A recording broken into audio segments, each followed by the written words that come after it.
video, we are going to see the Practicum 9 of Computer Organization and Architecture. The first program talks about stack keeps tracks of value, push and pop operation. This program demonstrates the basic working of stack using the concept of last in and first out LIFO. At first, an empty stack is created, then two values A equal to 10 and B equal to 20 are pushed into the stack. In the MATLAB, stack operation of n plus 1 adds a value to the top of the stack. After pushing, the stack contains both values. Next, a pop operation is performed.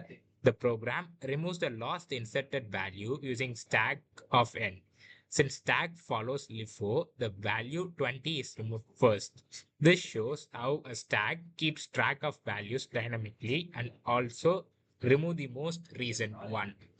So the second program is about stack versus registers. This program compares stack storage with registers. A register stores only one value at a time. When a new value is assigned, the old value is lost. For example, when 10 is stored after 5, the value 5 disappears. In contrast, a stack can store multiple values at a time. Here, both 5 and 10 are stored together. This demonstrates that stacks are better for managing multiple values, where registers are limited but faster. So the third program is about push three members and pop in reverse.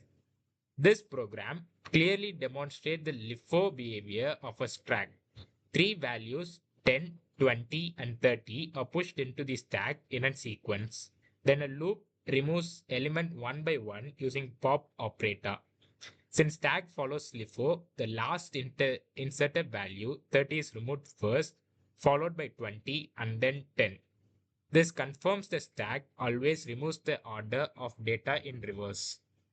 So the fourth program is like about stack overflow. This program demonstrates the condition of stack overflow. A maximum size of 3 is defined for a stack. Then the program attempts to push the fourth element.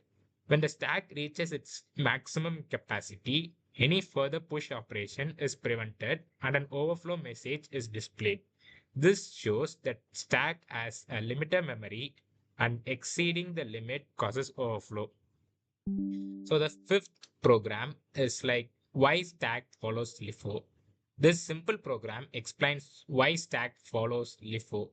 The stack contains a value of 1, 2, 3. The topmost element is accessed using stack of n, which returns the value 3.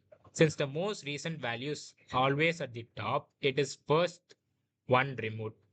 So this structure naturally enforces the LIFO order. So the sixth program is like it shows how pop operation works internally. The stack contains 10, 20, and 30. The pop operation always targets the top element, which accessing using stack of n function. This element is stored in a variable and then removed from the stack. Thus, pop identifies the data to remove based on the stack's top position. The seventh program is about the importance of balancing operators. A value is first pushed into the stack and then immediately popped. After both operations, the stack becomes empty, which balance the push and pop operation, ensuring proper memory usage and prevents error. The eighth program demonstrates stack underflow. An empty stack is created and then a pop operation is attempted. Since there is no data to remove, the program detects the condition and displays an underflow error. So ninth program is used to simulate how stacks are used in function call. When a function is called, it returns the address is pushed out of the stack. If another function is called inside it, another return address is added. When the inner function finishes, its address is popped first, followed by the previous one. This is how stack manages execution flow in the program. So the final code is about how stacks are called as temporary memory. A value is pushed into the stack, used when needed, and then removed. The data does not stay permanently, it exists only during execution. That's why stacks are used for temporary storage in programs. Thank you.